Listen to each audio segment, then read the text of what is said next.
Jadi kemarin waktu masuk sini kan, di scan itu kan, dipoto kan, Pak Parus kan udah lihat.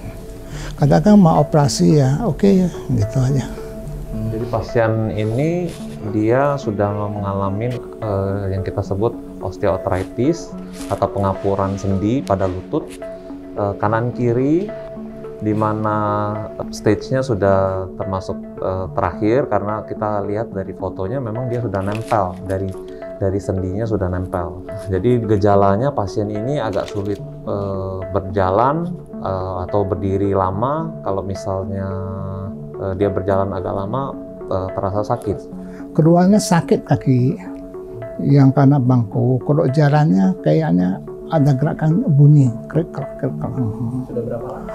Wah, yang kiri ini kira-kira udah setahun lebih, tapi kan nggak gitu, nggak bisa jongkok, ya kan nggak bunyi. Jadi akhirnya ada habis setengah tahun yang lalu lah. Nah, jadi ini kumat yang di sini. Jadi sama sekali nggak bisa jongkok. Sakit, jalan bisa tapi sakit, nggak bisa terlalu jauh jalan.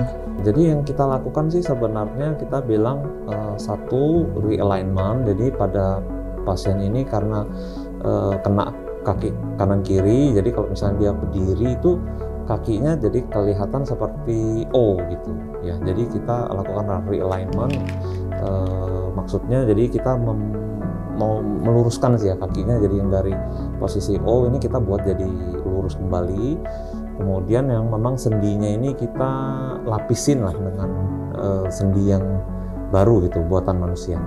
Biasanya sih memang kalau misalnya kita lakukan tindakan total knee itu pada pasien dengan kita bilang unstaged arthritis ya, jadinya memang pada pasien ini sendinya itu memang sudah nempel gitu, jadi tulang rawannya juga sudah rusak, bantalannya semua sudah rusak, sehingga memang nyerinya ini terutama memang kita bilang dengan mechanical weight bearing, dengan ada beban tambah nyeri gitu ya.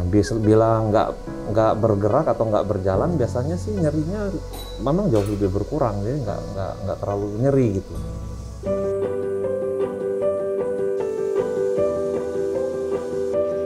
Ya, setelah tindakan justru kita kepengen ini pasien memang seaktif mungkin, secepat mungkin gitu. Jadi aktif secepat mungkin, kita mulai dari hari pertama kita suruh mulai latihan berdiri dulu, kemudian menggerakkan kakinya di tepi tempat tidur biasanya, atau masih di tempat tidurnya pun kita suruh untuk mulai menggerakkan kakinya untuk mencegah kaku pada sendi. Yang kedua, kita kepengen otot-ototnya ini mulai langsung bekerja kembali.